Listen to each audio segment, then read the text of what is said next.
what they're trained to do. They're trained to provide technical medical care to people who are already sick.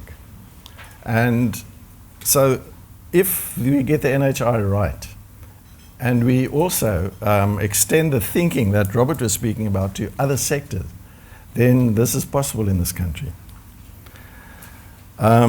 So why is it so important to look at the causes of the causes? This is a picture I took recently in Khayelitsha that shows some children playing at a standpipe. That is the water supply to 400 people in that area. And as you can see, it's surrounded by filth.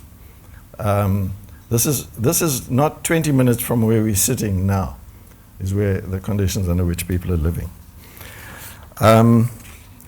So this brings me to the issue of inequality. Now, I'm afraid I'm going to repeat some of the stuff that David has said.